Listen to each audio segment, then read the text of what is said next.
All right. So the webinar is being recorded. This will be uploaded to YouTube. It's going to take me about a week to do so. If you see a cat in the background, I apologize. She's very insistent on being in today's recording. So it'll take me about a week to get this onto YouTube, just because I do have to get it closed captioned first. But I will send out a link to everyone that registered as soon as I have that. The agenda, we're going to have about a 30-minute presentation on cybersecurity. Then we will do about a 10-minute Q&A session. And I do want to say a big shout out and thank you to everyone that submitted questions beforehand. We will get to those if we have time, but also feel free to put in any questions that you have into the chat and we'll get to those first. And then we're going to end with a 10-minute enrollment services presentation. All right, and now I'm going to turn things over to Cindy, who is our main speaker for today's webinar. Cindy, go for it.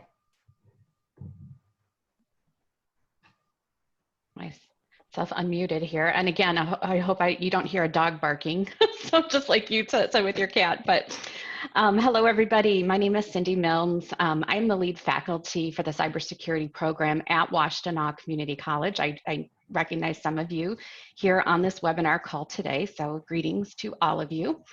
My path in cybersecurity is rather different than what you might expect. I actually started out in human resources management and risk management, and I worked with medium to large size organizations, helping them develop strategies and put on some training programs in order to minimize risk in different areas. Now, might be a little bit before we had our cybersecurity kind of expansion here over the last few years. But several years into my career, I received my master's degree in education, and I pursued along with that several certifications in information technology and cybersecurity. And as the cybersecurity industry continued to grow, so did my role in educating a future workforce in skills and knowledge related to cyber. As a matter of fact, I was the driving force behind the launch of the Pinckney Cyber Training Institute in December of 2016, where we launched a program around the Michigan Cyber Range that would create a pathway for cybersecurity related careers for students from middle school all the way to professionals in the industry. We partnered with professional organizations, industry, local businesses, post-secondary institutions, and we launched the first early middle college program in cybersecurity out of Livingston County, where I know some of the students here on the call today have been a part of. And this is where students could begin their career in their path to their career, their college education in cybersecurity before they even graduate from high school. So I've been at WCC now for over 2 years and continuing to work on building those pathways that I started working on, several years ago. This past year, my focus was to take our cybersecurity program, the program that Washtenaw Community College already had in place, and take that to the next level. We engaged in this lengthy process of applying to become a center of academic excellence in cyber defense through the National Security Agency and the Department of Homeland Security. We provided evidence of a rigorous program that aligns with the knowledge, skills, and abilities identified to be a cybersecurity professional, which we'll talk a little bit more about today. Next, Lauren. So, cybersecurity has become critical in every modern business, and shortage of qualified individuals make it a very appealing career option.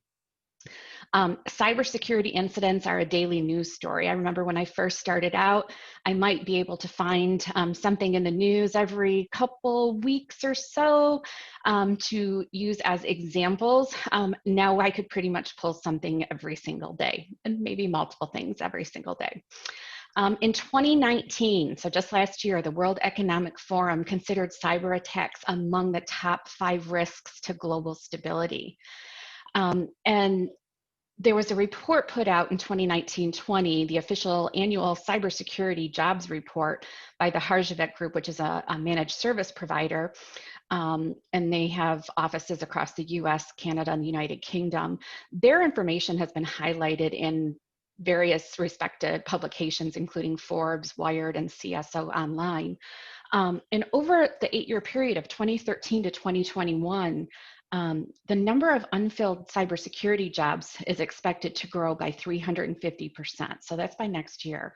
From 1 million positions in 2013 to 3.5 million in 2021. That's an incredible growth. In addition, cybercrime is expected to cost the world $6 trillion by 2021. And if you are somebody who is interested, an entrepreneur looking in for a growth market, oh my gosh, you guys, that is huge. The growth also of all of the connected devices in our lives has had a significant impact on cybersecurity. And it has, again, resulted in not only additional incidents, but demand for people who are able to look at those areas and analyze those security risks. So next slide, Lauren. So I get this question all the time. Well, that's coding, right? Is cybersecurity coding? Absolutely not. It's completely different. However, is coding helpful for cybersecurity? Absolutely. But it's not required that you become a programmer. And so one of the things people right off think of is, oh, I don't like programming.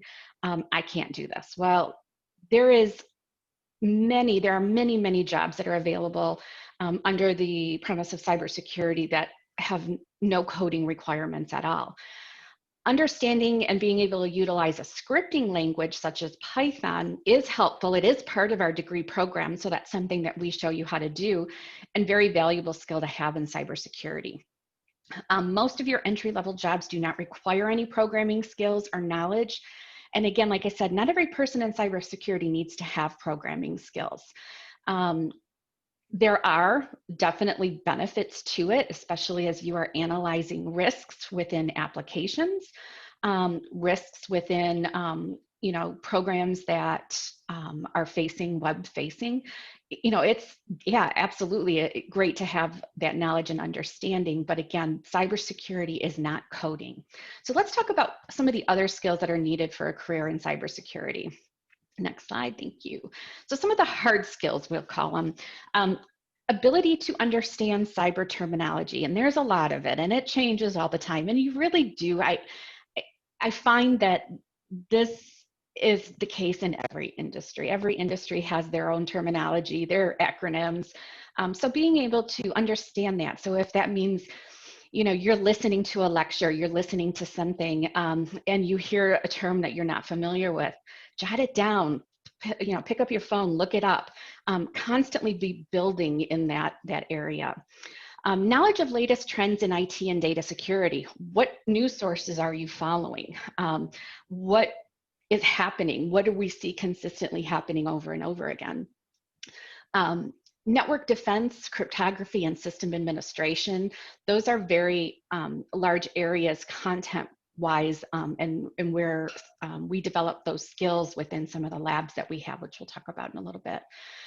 As well as technical skills to prevent and remove cyber attacks and threats. So maybe being able to configure a firewall on your network in order to protect your internal network from the outside bad actors. So next slide, Lauren. Soft skills, and you guys hear this from employers more often than not. It's the soft skills they're looking for. Yes, you do need to understand some of those hard skills we talked about and have some of that experience on your belt. But more than anything, they're looking for problem solvers. They're looking for somebody who can analyze a problem and develop a solution. Somebody who can communicate with others who really don't know much about or don't understand the terminology related to cybersecurity. How do you explain that to somebody that's not technical? And the ability to communicate on what actions are going to need to be taken. These are all really important parts of the skills that are needed and what we are hearing from our employers. And keep in mind, and if for any of you who have been in my classes that are on this call, you know I make you write in some of my classes, especially the pen testing class where you're having to document and write out reports on what you're doing. Please note that this communication that we're talking about takes place both verbally and in written format. So writing is important, everybody. All right, next slide. So in the cybersecurity program at WCC, students are introduced to the skills and strategies needed to plan and carry out security measures to protect an organization's computer networks and information systems. Our associate's degree in cybersecurity requires successful completion of 62 total credit hours, and students will get hands-on experience with classes in Linux, Microsoft Windows operating systems, computer networking with the Cisco Networking Academy. I mentioned the Python class. We have a class related to the industry certification, the CompTIA Security Plus. We have a pen testing class, which I mentioned that we do writing in. We have a perimeter protection class where you can learn how to configure firewalls and VPN connections. We offer and require you to take a Windows Server course. There is also a network forensics course and a cyber operations course. So those are the courses. Out of those, we do have a certificate program that includes 20 total credit hours. And again, this certificate program will focus on 3 different industry certifications. The Cisco, the first 2 classes of the Cisco networking program is focusing on the CCNA certification. Our CSS 200 focuses on the Security Plus, CompTIA Security Plus. And then our pen testing on the Certified Ethical Hacker certification. So we currently don't embed those certifications into the courses, but it is something that we are talking about and working on as we move forward. Right now, the content is based on that, and we teach related to the objectives in those certifications. Okay, next slide, Lauren. So our programs include flexible learning environments using the virtual lab platform NetLabs. We use Packet Tracer in the Cisco program. There's a lot of hands-on practice, soft skills development, and critical thinking through reverse engineering, troubleshooting, and analysis. Sometimes those labs don't work, and sometimes that's the best way to learn. So these labs that we integrate into the program are step-by-step, and they build as you progress through the classes. They provide examples of vulnerabilities on a network and configuring secure networks. So again, they are step-by-step. They're taking you through the process to help build those skills as you move forward into our program.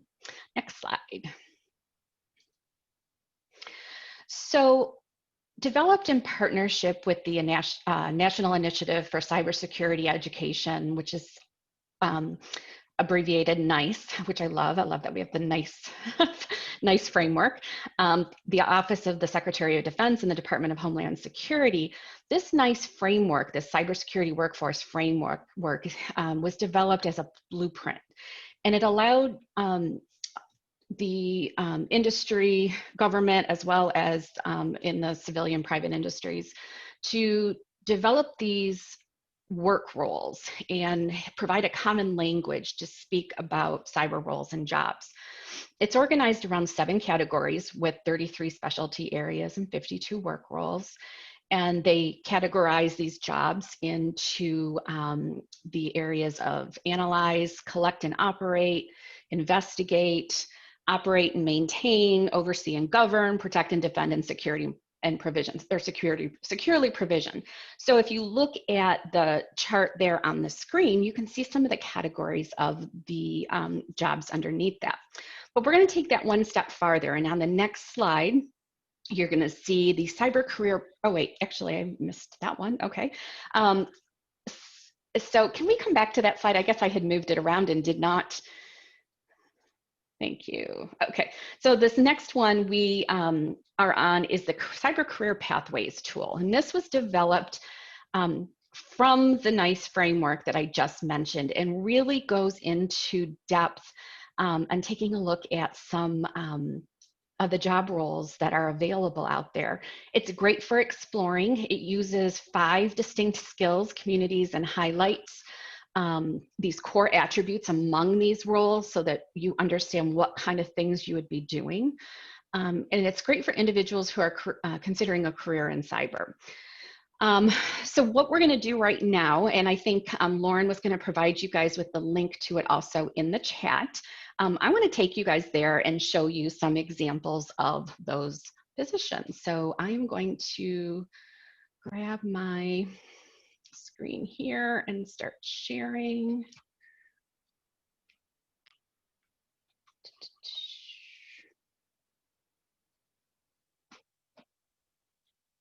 Okay, so let's go to the Career Pathways tool. So can you guys see my screen with the Career Pathways tool? Everybody see that? Okay, perfect. Yes, so, okay, perfect. So this is a great starting place. It's a great place to kind of just get an idea of what's out there. These are those 5 areas: IT, cybersecurity, cyber effects, intel, and intelligence. So I'm going to start off right now in the cybersecurity. One of probably the most common entry-level positions in cybersecurity would be a cyber defense analyst, or an information systems security analyst, it's also called. And here we're going to choose the cyber defense analyst right here. And so what this is going to do is bring up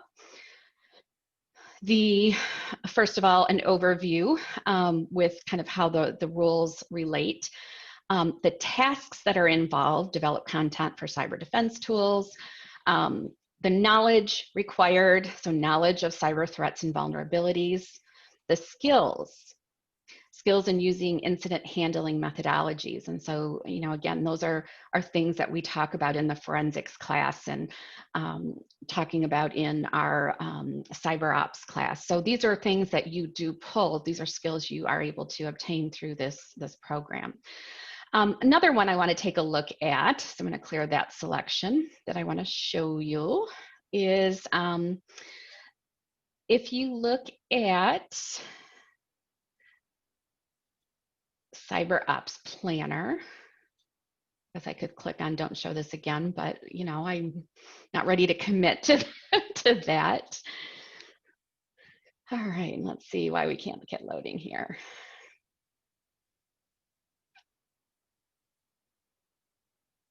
Okay, Cyber Ops Planner.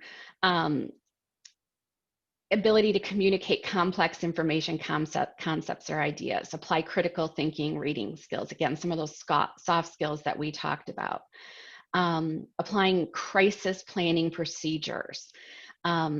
Developing cyber operations assessment programs for assessing and validating. Documenting and communicating technical and programmatic information. So again, building off of not just, you know, looking at the data, finding the bad guys, or not, or doing pen testing. Like a lot of people think this is, you know, all just about pen testing. Those are a couple different jobs that are related to it, but you can see in here, you need people who are going to be able to communicate strategies for an organization. You're going to need people to be able to develop training programs. Let's take another look. I'm going to give you another little peek at in this bottom, this cross-functional area.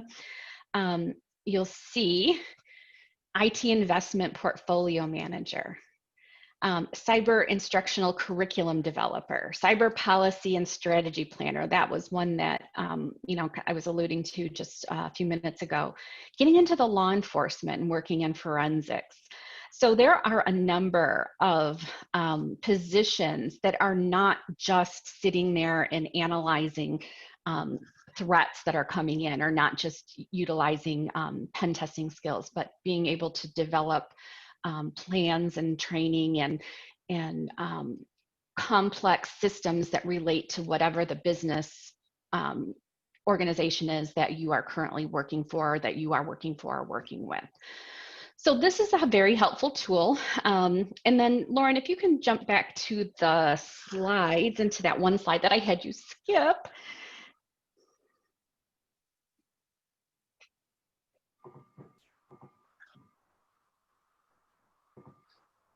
Oh, here, I'll stop sharing. I guess I need to stop sharing. There we, okay. Okay, thank you. Let's see if I can find my stuff. Okay, so, and then I've got a list of some other jobs that you might see. And so the thing is that it's not all inclusive, what you saw on that screen. You know, basic cybersecurity manager, administrator, it's actually on the top 5 in need jobs right now for 2020. You've got, you know, again, strategy, risk management, and compliance. That was the area I was out of. If you are somebody that likes to check boxes, now there are people out there that do, me, and make sure that your business is complying with all of the regulations that are required, maybe if you are doing business with a defense contractor. There are things that organizations have to be compliant with. So you've got people in positions that are doing just that. Cybersecurity product and service sales, huge area, great money-making opportunity. Cyber law, insurance, technical writing, public relations and marketing, that's a huge one too, as a lot of these organizations are dealing with breaches. How does that get communicated? And what is the plan to reposition that organization for people to have trust in it again? And then finally, the cybersecurity training and development.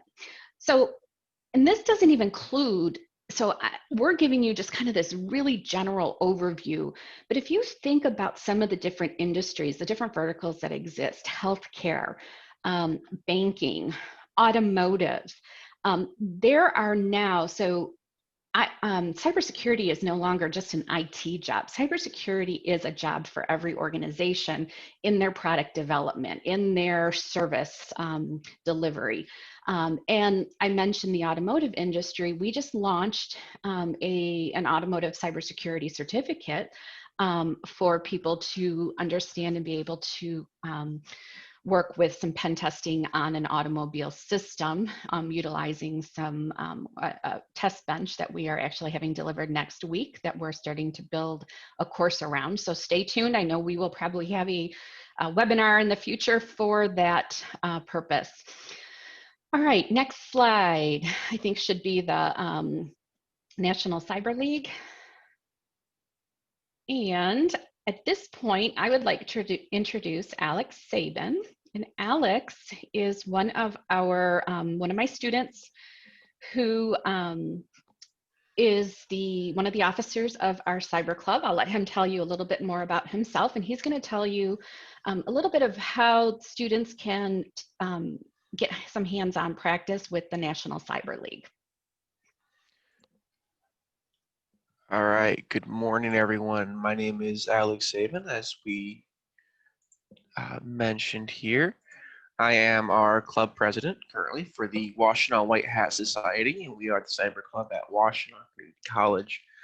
The National Cyber League, or the NCL, it's a national competition organized by Cyber Skyline, which is a non-for-profit company, I believe, with the goal of allowing students a chance to really take a lot of the skills and the more technical knowledge that we get in school and apply it hands-on. I remember learning a lot of things in Cindy's course, kind of doing it once, and then that was it.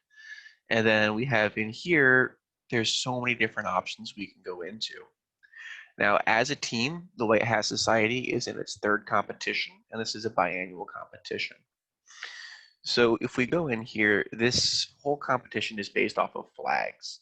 And in this case, they would give you a PCAP, which is a capture of network traffic. And they would say, hey, I want you to go in and find little bits of information. Now, a lot of this is a lot more red team or offensive in design, because you're not necessarily building something that you're going to be protecting. This is all extracting data. This is really based heavily off the Kali Linux virtual machine, and that is entirely free and open source. And so if somebody wants to start building their own home lab, going and finding a Kali virtual machine is going to be a great way to start doing that. All right, and that's what I've got here, Cindy. Awesome, thank you so much. And we're really excited about what Alex is doing and his team. They were actually competing this past weekend, and I get to see all the Discord messages going back and forth, and just seeing the collaboration between the team members is fantastic. And to see them building these skills, like Alex said, you get these labs once, maybe twice in a class, and you learn them in the context of the content that we're teaching, but to put them into practice here is very helpful. And I get a lot of people who say, oh, but I wouldn't be very helpful, I wouldn't be able to help in this or be successful with it.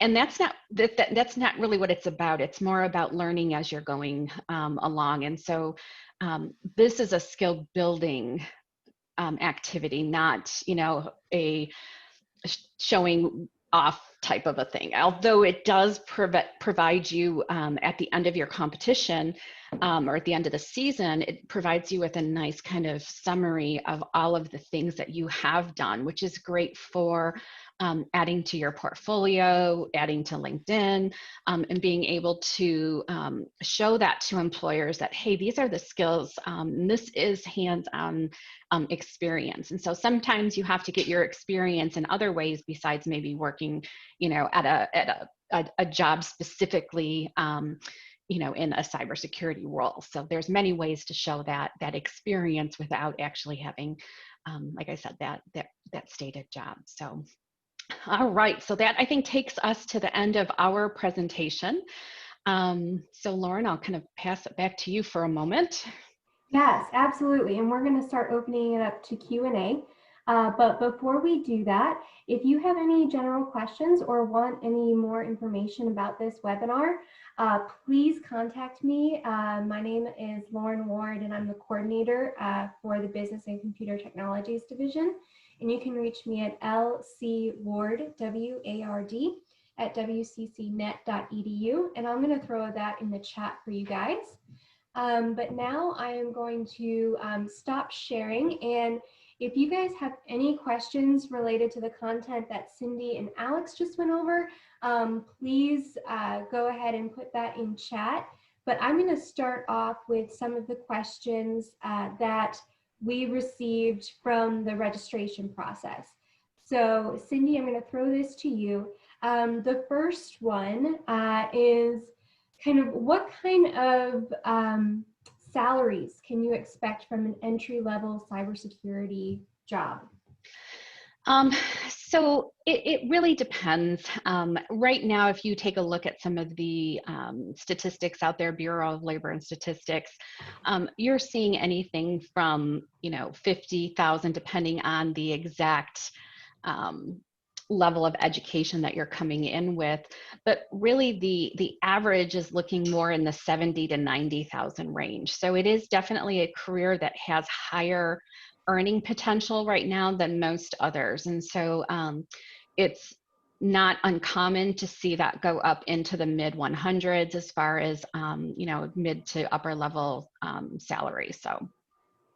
And just kind of feedback or piggybacking off of that one, would you be able to get a job with just an associate's, or do you really need that bachelor's degree?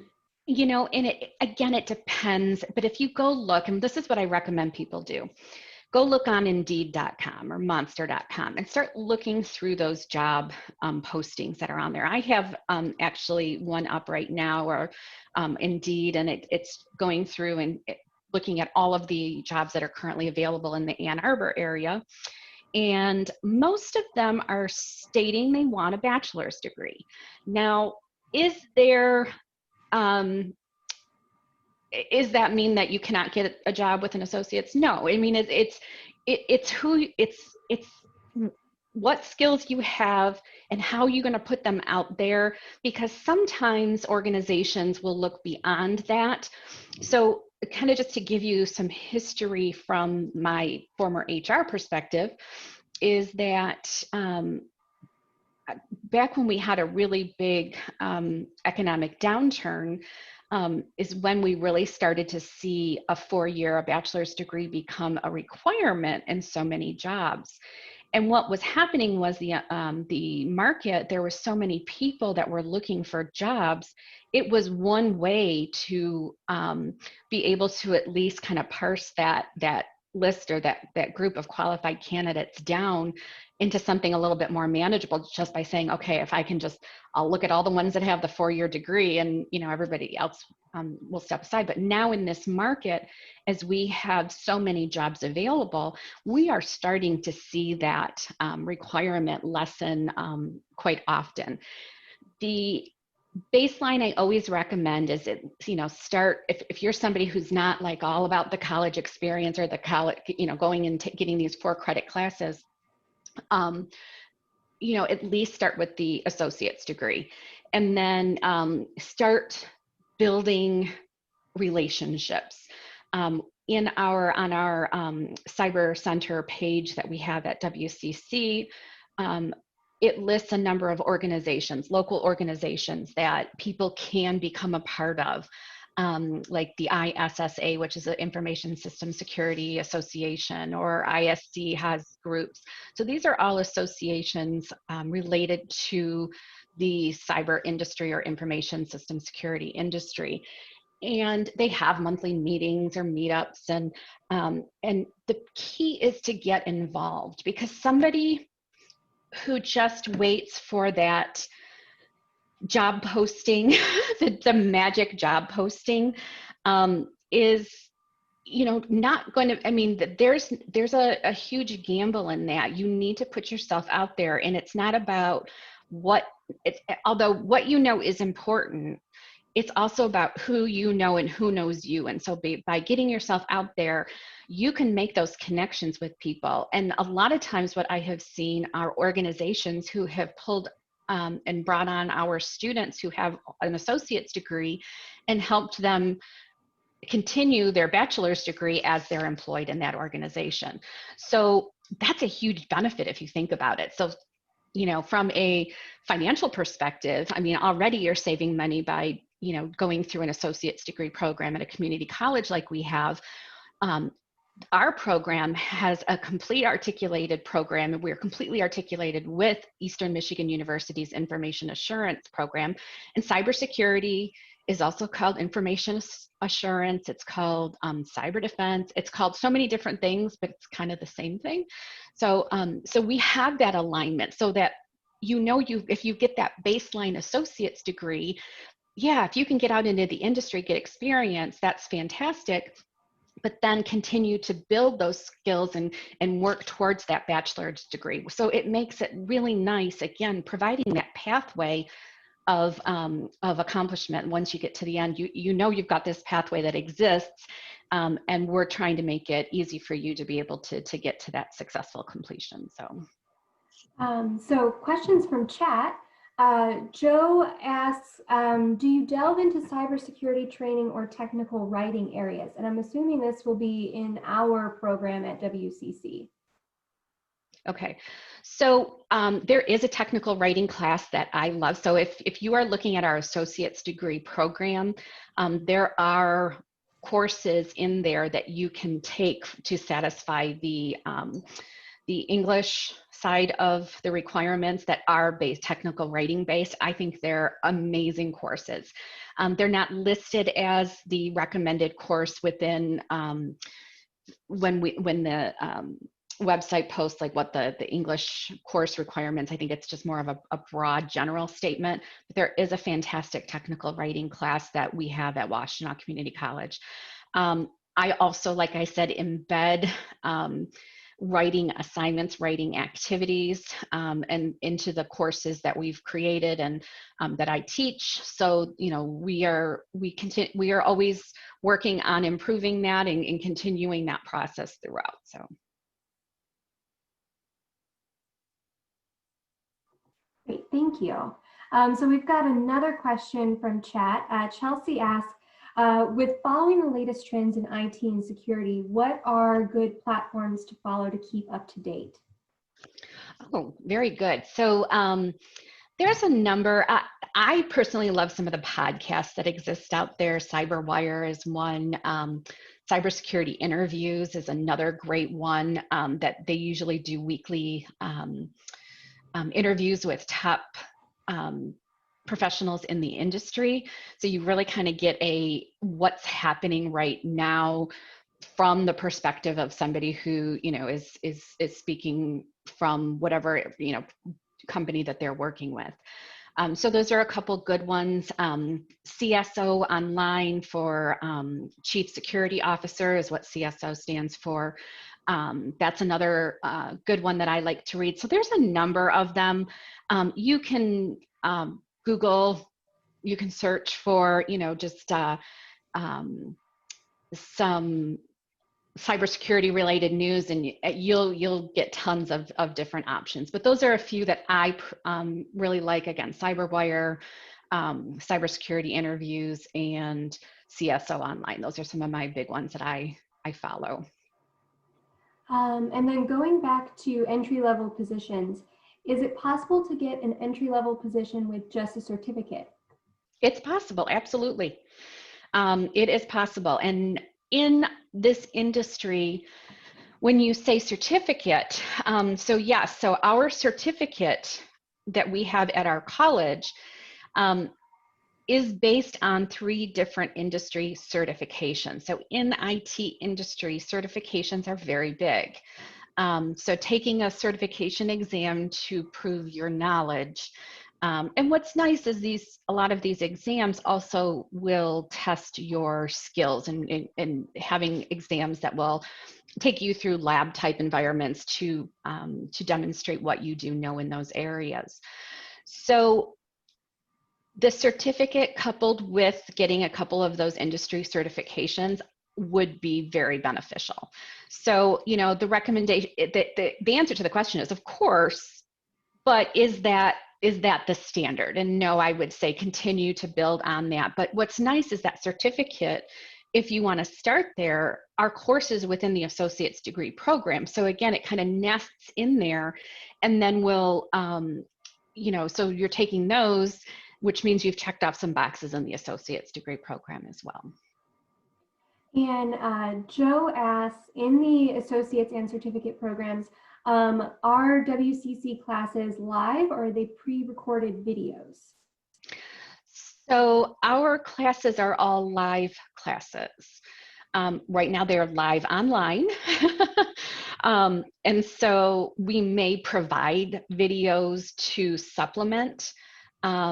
There are some of our courses that are run as what we call asynchronous, which means that they're not, so there's a combination. So there's not necessarily an instructor doing a lecture right in front of you at a given time every week, but there are videos that will support the content that's being presented. So it's a mix.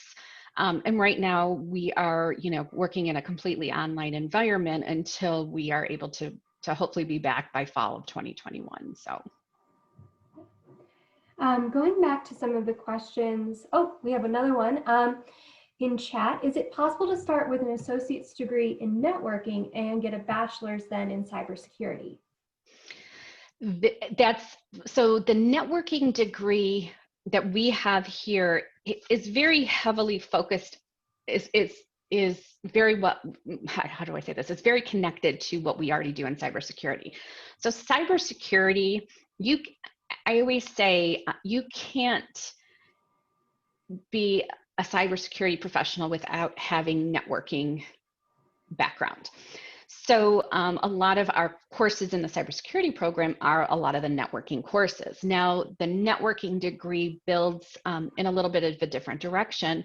So there would be a couple more course requirements beyond the 62 credit hours that you would have to take, but it's just probably, I would say, I haven't even done the math on that. I would say probably in the range of maybe 1 semester, and that would probably be enough to be able to get you to that second level. We have a number of our students who will get degrees in both the networking and the cybersecurity at the same time, because they find that even just taking those couple extra classes, it's a benefit, and now they're able to capitalize on having those 2 degrees. So going back to our registration questions, we have someone that asked, how challenging would it be to get a degree in cybersecurity if you're starting with very basic computer skills? That's a great question. We expect you to have some basic computer skill knowledge to be able to turn a computer on, maybe to be able to navigate throughout your operating system, maybe issue a couple commands in a command line, which means that maybe you've displayed your configuration, your IP configuration in your command line, just to understand or to see what your IP address is. Are those all things that everybody already does know? No, sometimes you have to, we bring on people who, have very limited, maybe just productivity skills. And I find that even that is helpful, because if you can just navigate around, our classes are designed to build from the fundamentals, the really, how does the how do these interfaces work with the content, the curriculum that you're going to be going through. So we're starting at that point and then adding as we move along. Now, if there is a significant lack of just general knowledge in that area, and you're somebody who wants to understand more about maybe the inner workings of the computer system and getting more into the hardware stuff, we do have a program in our department, the CST, Computer Systems Technology program, or associate's degree or certificate. Again, that would be maybe a suggestion if somebody has, very little, understanding of the computer. But if you, like I said, basic productivity skills, you can understand how to complete a search. Maybe you've cleared your cache before on your internet browser, those kind of things, you're going to be fine. So a question again from our registration process.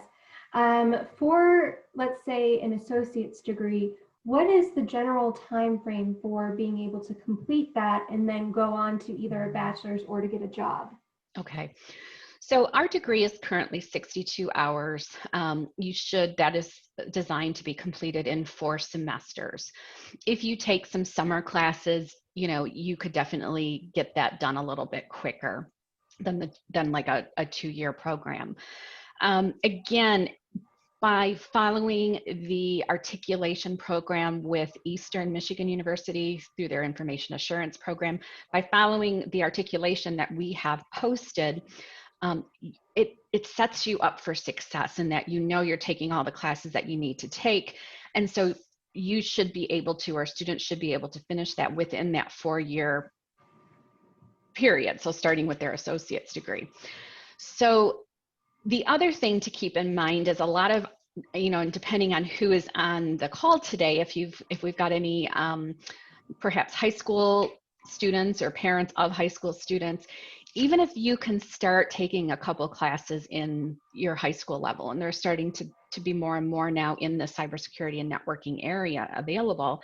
I have had students who've left my high school program, finished, went through Washtenaw and then finished their degree at Eastern, and they finished in 3.5 years. So again, there's some cool possibilities out there, and there's opportunities to get some of those courses in places that you may not think, like high school.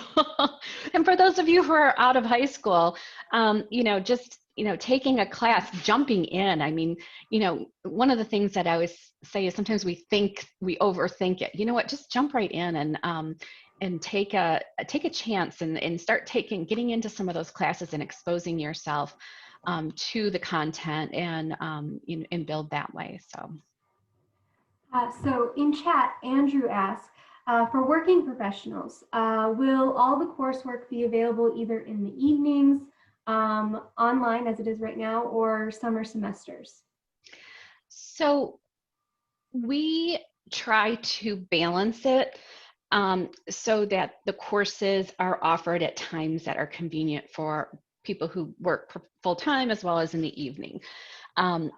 There are courses, so for example, something like the Linux course that we offer, that we require, has online options. It has a day option. It has an evening option, on campus, not on campus, you know, so what we do try to vary that. Our certificate program, you can get completely online, but in the actual degree program, there are a few classes that would be in a normal time would only be offered on campus. But you know, the interesting part about all of this with COVID is that it's kind of opened up an opportunity for us to develop some of those courses for online, which means you're going to start seeing more of our degree programs be able to be completely done online and in your own time, which is awesome and cool. It doesn't mean that there's not a need for the in-person classes, and I think that is a huge benefit to be able to work in that environment as well. But you know, we're virtual today in so many ways, and so many companies today are announcing to their employees that, you know what, we're going to continue to work virtually. So this is not going to be something that is going to go away. I think that, you know, we'll start to see a nice balance between the two, and honestly, I think it could be a very positive thing if we look at it that way, and how we you know, have these programs going forward. Awesome. So let's see. That looks about it for all of the questions that we have. So we're going to be turning it over to our WCC expert, Kim, in just a minute. But before we do that, Cindy, if you can stay on, and maybe if people still have questions, you can put them in chat, and maybe Cindy can answer them via chat. Yeah, I will I will monitor the chat as enrollment services is doing that. That would be great. Thanks, Lauren. Awesome. Yes. Okay. So, Kim, are you ready? I am ready. Thank you. All right. We are excited to hear from you today. Okay. Take it away. Okay. Is this, oh, here it is. Okay. All right. Well, okay, I want to make sure I'm watching the time. I have quite a bit, so just giving you some high points. But as you can see in the slide, I am a huge fan of WCC. I've worked with the college for 7 years, lived in Washtenaw County my entire life. And one of the best things, I honestly think I have one of the best jobs out there, that I can share with people the difference that WCC can make in the lives of people in Washtenaw County and the surrounding areas. And programs like this that we discussed today, with certificate options to put you right into the workforce, that's where it's at. So if this is something that you feel like is a good fit, that like the learning portion, the interest is there for you, it's definitely something to pursue. So I want to be your point of contact to help you from anything from applying to getting through your admission steps to connecting with folks like Cindy, or academic advising, transfer options. Like, I will be your guide. Okay, so next slide, please. And so Cindy mentioned too that we really pride ourselves at WCC in making classes available for the student needs. So we offer classes typically, day, nights, weekends, online. And of course, now we're in a format of online and virtual. And there's the mixed mode lab, meaning some classes at WCC would have a classroom instruction time that's in a virtual setup, but you would actually go to campus for the labs. I can see this possibly carrying over, even as Cindy had mentioned, that we're looking to, for fall 2021, be back to face-to-face, but definitely just, again, based on the needs and what works, we offer the format for folks, on our class offerings, to be able to select that, if it's a mixed mode or if it would be an in-person or virtual or online. Also want to address too, just online means there's the flexibility to follow a class schedule and work on your classwork 24/7. And a virtual is kind of a format like this, where you have a set day and time that you meet in a classroom with an instructor virtually on your computer, most likely from home. And people tend to like this. And that was a solution for the time frame that we're in right now, or this season of, being able to still have that face-to-face interaction, where people want a little more structure. So we're really just trying to pride ourselves in reaching students where they're at to make learning and earning credentials, an option for you still in these uncertain times. Average class sizes at WCC are 18 to 22. That's for general education courses. But sometimes in a specialized program, the class size can be even smaller. So I'm sure that in some of the cybersecurity classes, it could be as small as 12 in a classroom. That might be quite common. So just look at that, the student to teacher ratio. It's like such a huge advantage because your instructors get to know you by name, not a number. Also, we talked about too, and Cindy brought up, like the transfer option, that particular student that actually earned the 4-year degree in 3.5 years. So WashNA, we have the highest accreditations, and we have partnership with 4-year universities, allowing students to seamlessly transfer to a 4-year institution, saving a lot of money, but also having access to programs like cybersecurity that are just, the labs and the level of instruction. You're definitely getting an education that's not lesser from WCC, but maybe in content, it has more of a foundation, something to think about. WashNA also has a diverse environment. We have over 20,000 students enrolling every academic year at WCC. So in that number, you think like, wow, like University of Michigan has numbers like this, but we count people going for a certificate. We count the folks that might be picking up, a class for that Cisco, or a math class, or a chemistry class. Like, you get the idea. An online student is counted in that number, an in-person student, but people are utilizing WashNA. So it's kind of like, that's what's trending. And people from 100 countries around the world are taking advantage of what WashNA has to offer. So I love doing this to tell you, did you know, WashNA is an option to help you get to that end goal. People are doing it. Next slide, please. So right here is a breakdown of the cost for $95 a credit hour in person, face-to-face. And then if you're out of district, we also have the online cost here. You can see over to the right. And also I saw in the chat real quick, just circling back, that Cindy did put in the chat that her average class is 12 to 14. So I was pretty spot on with that. Yes, we have 137 different programs at WCC. So I have like the general idea of what they look like, especially when they're specialized.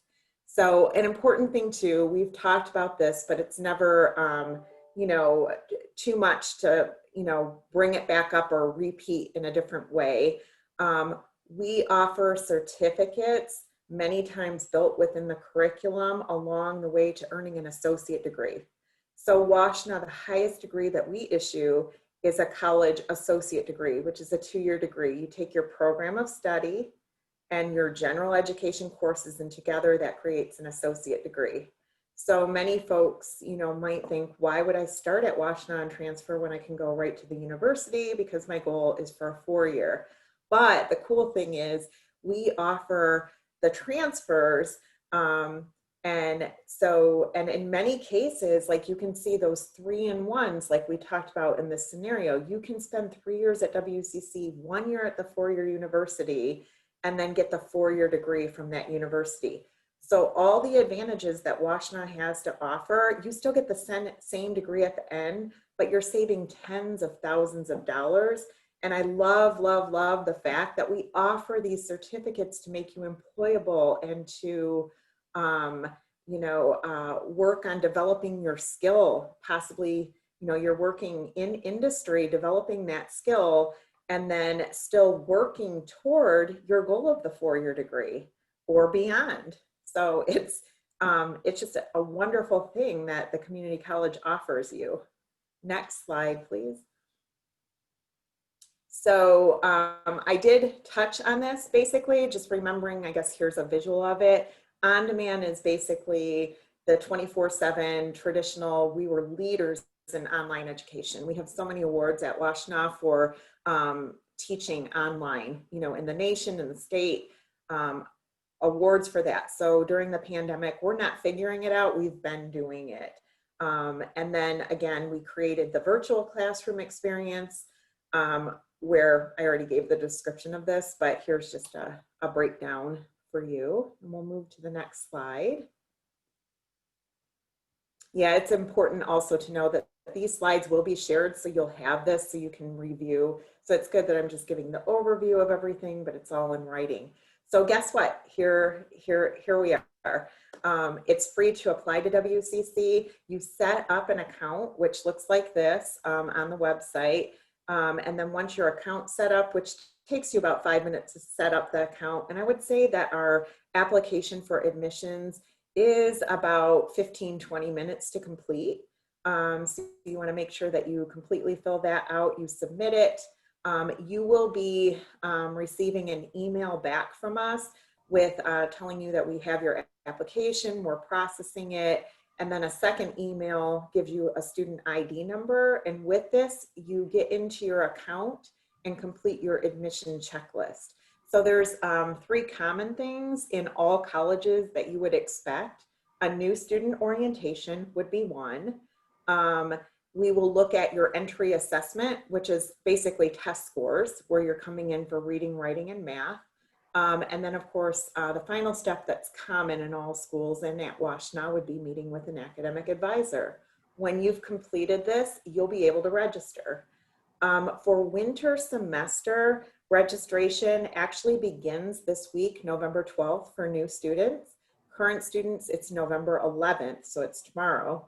And then we actually start for fall registering in March. So there's a little bit of time, but it's, the application checklist does take some work on the applicant's part. So never too soon to get an application in and start that process so that you could actually register if you're looking at fall.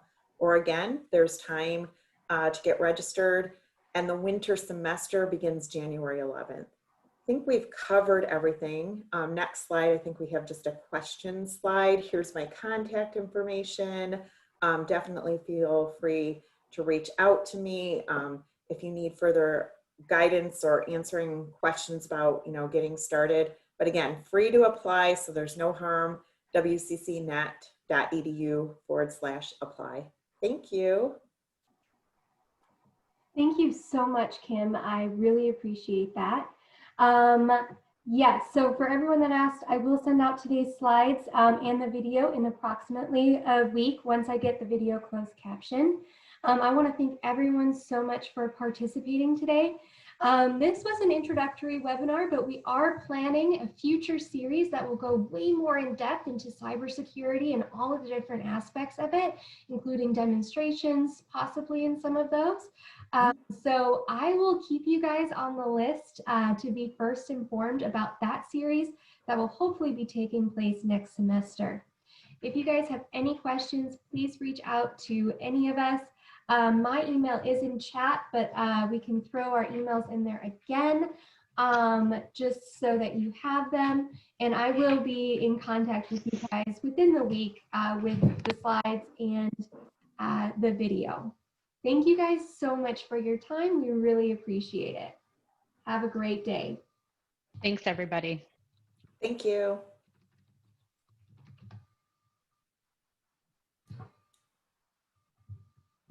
Fantastic presentation. Thank you all. Thank you, Linda. We really appreciate you coming on. Even in my pajamas. Yay. This is COVID time. We get it. Absolutely. Bye, Lauren. Bye. Thank you so much, Kim, for all your help. Oh, no problem. Good to see you. Good to see you too. I'm going to go ahead and end for everyone here and we'll keep in Okay. touch. Take care.